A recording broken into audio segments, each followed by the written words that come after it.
Majelis berpendapat bahwa ada sesuatu yang menyebabkan termohon mempunyai penyakit yang kritis seperti itu. Saya juga bukan istri yang sempurna. Apakah itu menular? Itu harus ahli yang menjelaskan nanti. Saya masih menjaga banget sampai sekarang privasinya ibunya.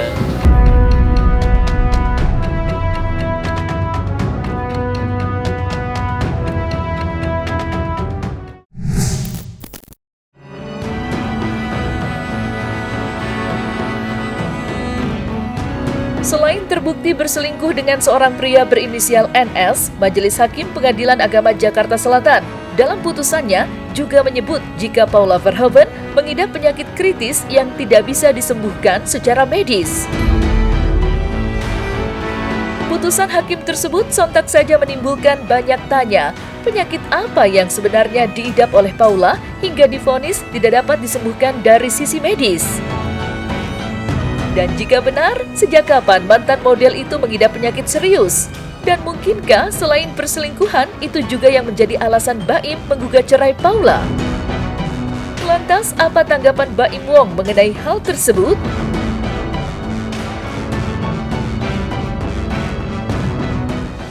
Majelis berpendapat bahwa ada sesuatu yang menyebabkan termohon mempunyai penyakit yang kritis seperti itu.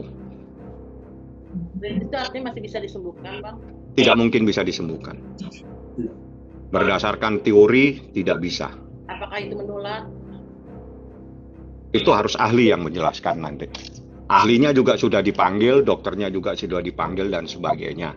Tapi ada jawaban daripada dokter tersebut itu justru membuktikan di dalam pertimbangan sebentar. Izin saya membacakan supaya saya tidak salah. Jadi pemohon mengkhawatirkan anak-anak diasuh termohon karena terkait dengan masalah kesehatan. Termohon berdasarkan bukti P86 berupa surat balasan dari rumah sakit, tidak perlu saya sebutkan, yang menyatakan tidak dapat menghadiri persidangan seterusnya, dan juga serta keterangan saksi PZA dan PNRM itu termohon, pemeriksaan kesehatan termohon sebelum menikah dinyatakan mempunyai penyakit. Ya, saya hanya bisa menyampaikan itu sesuai dengan fakta-fakta persidangan dan kesimpulan dari pertimbangan majelis hakim bahwa itu terkait dengan kesehatan jasmani. Jadi Anda bisa memberikan clue sendiri tegas terkait dengan kesehatan jasmani. Saya juga bukan istri yang sempurna, tapi dalam pernikahan saya sudah berusaha semaksimal saya untuk menjadi lebih baik dan juga memperbaiki diri terus gitu. Tapi kembali lagi itu semua tidak bisa saya kontrol. Tapi dari sisi saya yang bisa saya kontrol adalah saya sudah berusaha yang terbaik, tapi memang saya bukan manusia yang sempurna dan istri yang sempurna. Itu aja yang bisa saya sampaikan. Ya keluarga sempat nggak boleh, tapi ya nggak ngerti lah Fis gitu. Tapi sekarang mungkin udah sembuh lah. Maksudnya jangan dipanjang lebarin ya. Apa-apa, Allah Maha Tahu di sini, Allah Maha Tahu dan Allah nggak tidur. Saya yakin Allah Maha Baik dan kita nggak bisa kontrol apa yang terjadi di luar. Yang bisa saya kontrol hanya apa yang menjadi respon saya dan menyikapi ini semuanya. Dan buat saya ini sebuah ujian naik kelas. Saya masih menjaga banget sampai sekarang privasinya ibunya.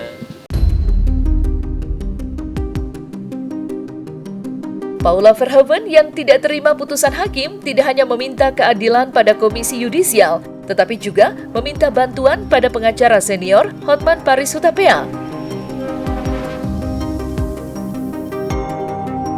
Bagi Paula, putusan hakim yang dibacakan secara terbuka sangat menyakitkan, mengingat Paula merasa tidak bersalah dan tidak melakukan atas apa yang dituduhkan Baim Wong sebagai penggugat. Sebagai seorang ibu, Paula tidak ingin kedua anaknya menjadi terganggu perkembangannya lantaran putusan hakim yang tidak benar, fitnah, dan penuh kebohongan. Karena hal itulah, Paula menyambangi Komisi Yudisial untuk melaporkan putusan hakim yang dianggap melanggar kode etik. Tidak hanya melaporkan hakim, Paula juga meminta bantuan Hotman Paris melalui pesan personal yang dikirimnya.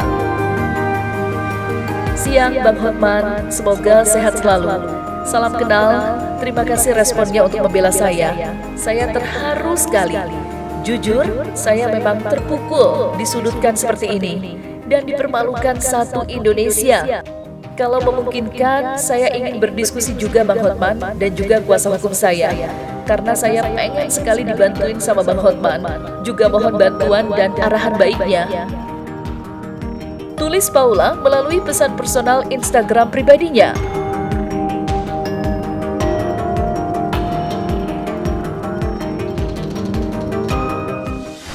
Paula yang baru cerai diputus oleh hakim sebagai katanya selingkuh, saya akan berusaha membuat kamu ceria, ya. Jadi segera chat Hotman, siapa tahu kamu jadi aspri, ya. Dan hari ini, sore ini, siang ini saya akan tiba di Bali dan nanti malam jam 8 akan dansa di Atlas Beach Club dan lanjut jam 11 malam di Atlas Super Club, ya. Jadi Paula, jangan bersedih. Saya cukup sedih ya, karena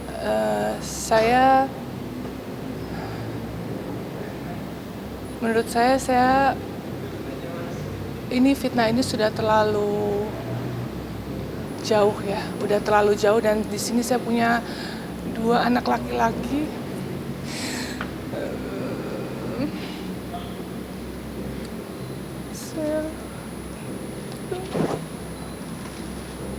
Saya punya 2 anak laki-laki yang saya selalu jaga mentalnya. Mereka akan tumbuh besar melihat pemberitaan ini yang cukup masif. Jadi buat saya melakukan ini demi anak-anak saya dan kedua orang tua saya.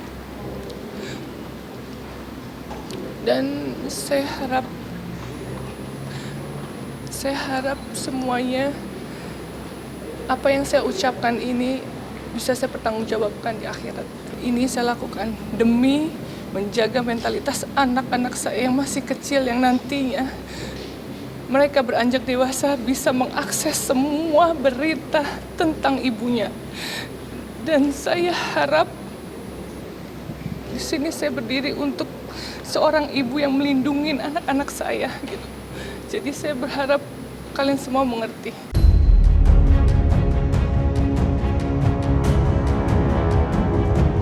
Putusan hakim soal adanya perselingkuhan tidak hanya menyakitkan, tetapi juga membuat citra buruk Paula sebagai seorang ibu bagi kedua anaknya. Alhasil, Paula tidak dapat membendung kesedihannya. Ia merasa tidak melakukan atas apa yang dituduhkan suaminya dan tidak merasa putusan majelis hakim sebagai suatu kebenaran, yakni perselingkuhan. Bahkan, ucapan hakim yang menyebut Paula sebagai istri durhaka tidak hanya menyakiti telinga dan perasaannya, tetapi juga telah meninggalkan jejak digital yang buruk yang akan dibaca anak-anaknya jika sudah dewasa. Dan mendapati sejarah ibunya yang ingin bercerai karena main serong dengan pria lain. Lantas, seperti apa luapan kekecewaan Paula? Dan seperti apa pula bantahan sahabat Baim Wong atas pengelakan Paula tersebut?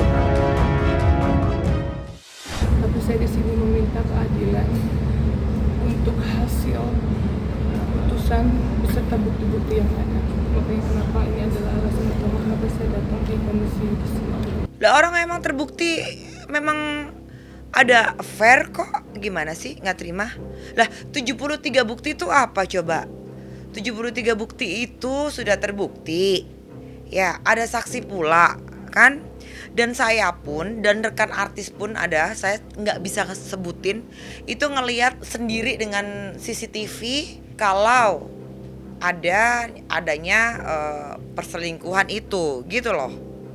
Lah gimana, kenapa harusnya sih legowo ya? Maksudnya ya sudah gitu ya. Ya kenapa nggak terima gitu? nggak make sense aja sih menurut aku, nggak masuk logika kalau nggak terima gitu. Kenapa pada waktu kemarin-kemarin itu kenapa nggak speak up kalau memang enggak gitu, kan gitu logikanya aja gitu. Kalau misalkan dia tidak mempunyai hubungan dengan siapa Niko ini gitu, baru sekarang seperti ini. Nah menurut aku sekali lagi nggak make sense banget sih. Dan saya secara tegas menyampaikan bahwa tidak ada terjadi perselingkuhan selama saya menjalani pernikahan, dan tidak ada juga bukti-bukti perselingkuhan di persidangan. Ditemukan adanya fakta bahwa termohon telah melakukan perselingkuhan dan dikategorikan sebagai istri yang nujus atau istri yang durhaka kepada suaminya. Itu adalah penilaian hakim berdasarkan fakta dan bukti-bukti di persidangan. Seperti itu. Tentang adanya pihak ketiga. Ya. Juga di dalam persidangan majelis hakim juga menyatakan itu terbukti. Sehingga dengan adanya pihak ketiga yang kita tahu di media, kami tidak bisa menyebutkan nama aslinya karena ini kan perkara belum inkrah ya. Jadi yang inisial NS itu majelis hakim menyatakan itu terbukti, sehingga dengan terbuktinya adanya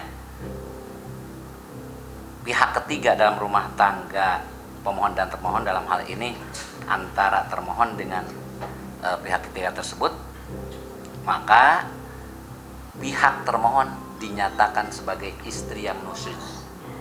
Istri nusyuz itu artinya istri yang durhaka kepada suami.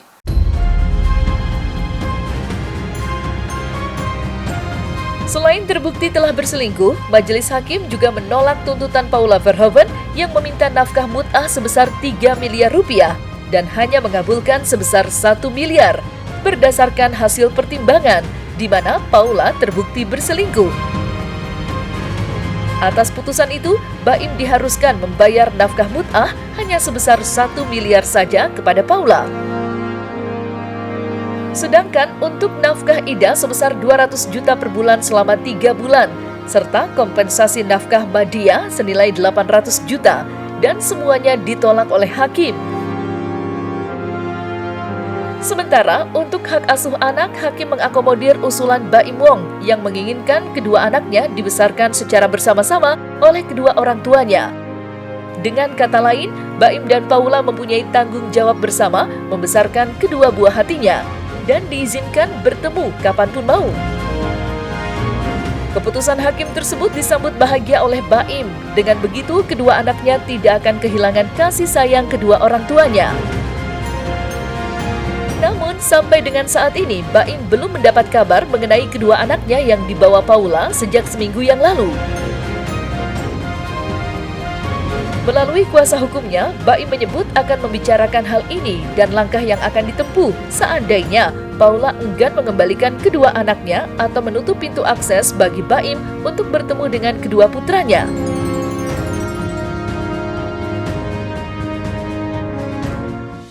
Kalau anak-anak, saya tidak tahu pada akhir, tapi kemarin waktu tanggal 10 seingat saya, Baim sempat nelpon saya, anak-anak itu dia tidak temukan. Dan tadi pagi dia masih tanya, dia tidak bisa berkomunikasi dengan anak-anaknya, tidak bisa bertemu. Itu Baim. Tadi saya belum sempat komunikasi lagi, atau mungkin besok saya coba akan ketemu, saya akan membahas masalah ini, seperti itu. Karena ini sangat penting, Baim, tentang keberadaan anak-anak, karena Baim itu sangat tidak bisa apabila melihat anaknya dalam keadaan menangis. Itu yang saya ingat dan yang saya ketahui. Informasinya seperti itu, tapi kan saya kan juga harus menanyakan kembali perkembangan yang terakhir, karena informasi yang saya terima, yang saya sampaikan tadi adalah informasi tadi pagi. Apakah sore atau malam ini ada perubahan, ada perkembangan, saya tidak tahu. Yang jelas tadi pagi dia menyatakan, "Bang, saya belum bisa berkomunikasi, saya belum bisa bertemu dengan anak saya sejak kejadian 10 April pada saat ada di kolam renang. Dan itu mungkin Anda sudah melihat videonya semua. Jadi yang saya harapkan, anak itu jangan dijadikan objek.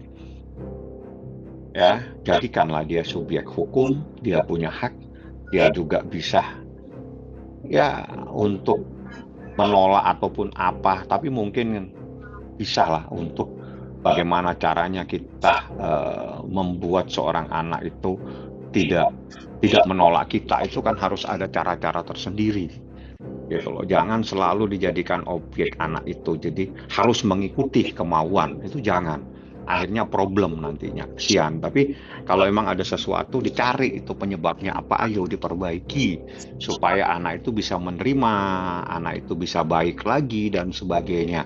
Tapi kalau dipaksakan harus begini, problem nanti yang terjadi, dan kasihan itu anak. Hal-hal seperti ini yang saya katakan tadi, yang kasihan nanti anaknya.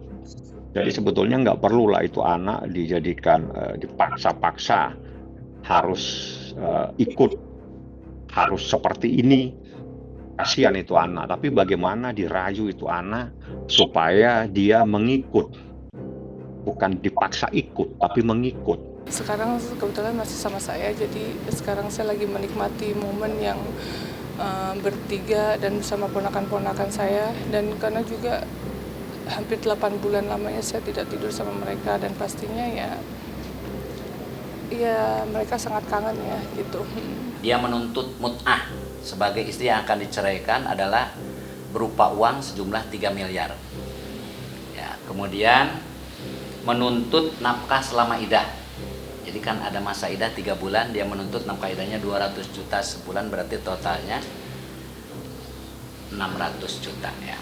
Gugatan balik ya, sebanyak tadi digambarkan, maka pihak termohon ditetapkan untuk mendapatkan atau memperoleh mut'ah, atau memerintahkan kepada pemohon sebagai suami yang menceraikan istri itu memberikan mut'ah dengan berbagai macam pertimbangan yang mungkin tidak perlu diungkapkan di sini oleh majelis hakim. Maka ditetapkanlah mut'ah termohon selaku istri yang diceraikan oleh pemohon itu berupa uang sejumlah 1 miliar rupiah.